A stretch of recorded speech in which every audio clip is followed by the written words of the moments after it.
Sir நீங்க உட்காருங்க sir. இல்ல நீங்க உட்காருங்க. நீங்க யாராவது ஒருத்தர் உட்காருங்களா? நான்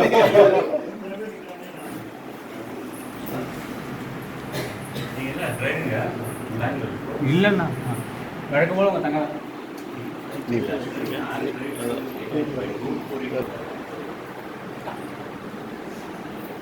நம்மளுடைய இல்லத்தில் வந்து நம்மளுடைய பாசமிகு பாடகர் போற்றும் எத்தனையோ வம்சங்களில் நிலை கொண்டிருக்கக்கூடிய தன்னுடைய முழு திறமையால் இமயம் தொட்ட ஒரு சாதனையாளர் நம்மளுடைய சின்ன ஒரு இல்லத்தை தேடி இன்று வருகை தந்திருக்கக்கூடியது உங்கள் அத்தனை பேரின் சார்பாக நம்மளுடைய நெஞ்சார்ந்த நன்றியினை அவருடைய பாதத்திற்கு சமர்ப்பிக்கின்றேன்.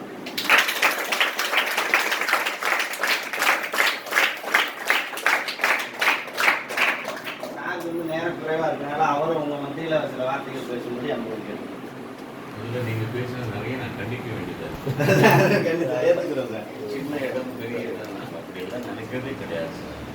எல்லாம் சின்ன இடம் சேர்ந்தால் தான் பெரிய இடம் ஆகும். நாங்கள் சேர்த்து விட நல்லா பெரிய வேலை நீங்கள் பண்ணிட்டு நீங்கள் பண்ணுறதுனால தானே அந்த விஷயம் தெரிஞ்சு எங்கள் குடும்ப சம்மந்தப்பட்டவங்க வந்து நம்மளால் ஏதாவது செய்யலாம் அப்படின்னு இன்ஸ்பிரேஷன் கிடைச்சது உங்களால் தான்.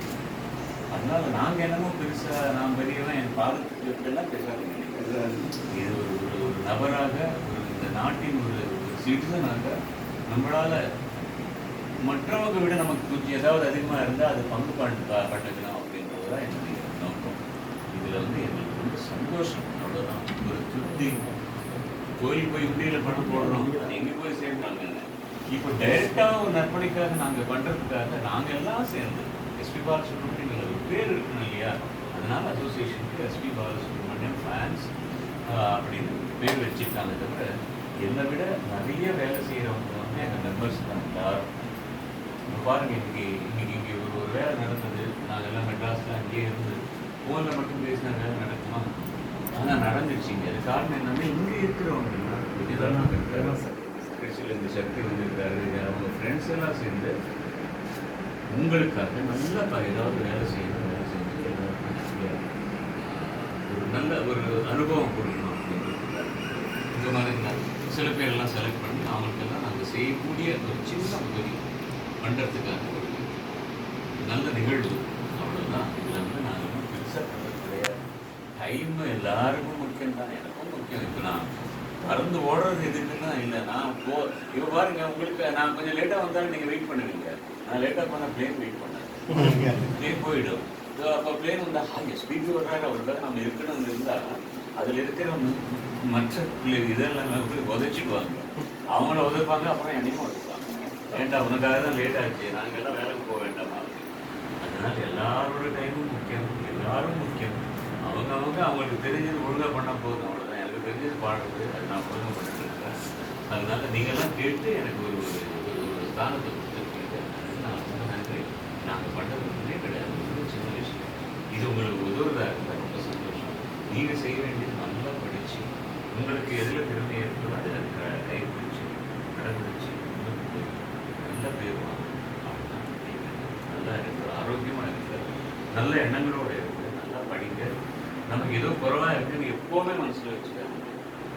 கடவுள் வந்து எல்லாருக்கும் ஒரு குறை கொடுத்துருப்பாங்க. ஒருத்தர் வந்து கால் நொண்டியாக இருக்கும், நடக்க முடியாது, இன்னொருத்தர் காது கேட்காது, இன்னொருத்தருக்கு வேறு பிரச்சனை இருக்கும். குறை இல்லாத மனுஷனே கிடையாது.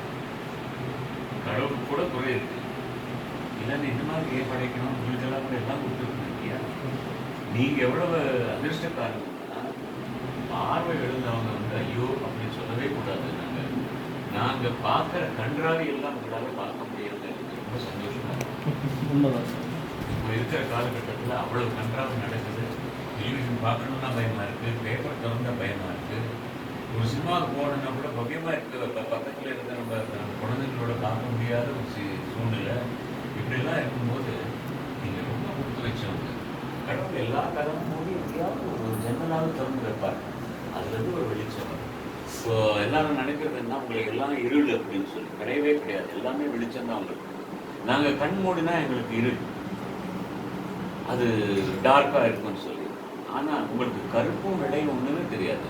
நீங்கள் யோசனை பண்ணுறதெல்லாம் வெள்ளையாக இருக்கிறதுனால உங்கள் காந்தி, உங்களுடைய அந்த அந்த ஒலியை வந்து எல்லாமே டோட்டலாக வந்து ஒயிட். நீங்கள் பார்க்குறதெல்லாம் வெளிச்சமாக இருக்கிறது தான் பார்க்குறீங்க, வெள்ளையை தான் பார்க்குறீங்க, நல்லதை தான் நினைக்கிறீங்க. அதனால் எங்களை விட நீங்கள்லாம் ரொம்ப பெட்டர் ப்ளீஸ். ஸோ அதை வந்து தூக்கி எறிஞ்சிடுங்க மனசில், ஐயோ நம்மளால் இப்படியே அப்படியே ஒன்றுமே வேணாம். உங்கள் மாதிரி இருந்தவங்க எங்கெங்கேயோ பெரிய பெரிய சாதனைகள் எல்லாம் பண்ணினவங்க இருக்காங்க. நீங்கள் அந்த வகைக்கு வரணும், அந்த அந்த வரிசையில் நீங்களும் நிற்கணும். அதுதான் என்னுடைய கோரிக்கை கூட. நல்லா படிங்க, இதுதான் முக்கியமான படிப்பு. இது வந்து கொடுக்கும். Wonderful thing. நீங்கள் முன்னுக்கு வந்து இன்னும் 10 பேருக்கு நீங்கள் எங்களுக்கு உங்களுக்கு ஏதாவது சின்ன உதவி செய்கிறதுக்காக ஒரு ஒரு ஒரு வாய்ப்பை கொடுத்துனதுக்காக உங்களுக்கும் உங்களெல்லாம் ரொம்ப அழகாக வேல்முருகன் அவர்களுக்கும் இது சம்பந்தப்பட்ட எல்லா நிர்வாகிகளுக்கும் எங்கள் எஸ்பிபி பிரான்ச் சார்ட்டர் மூலமாக நாங்கள் நன்றி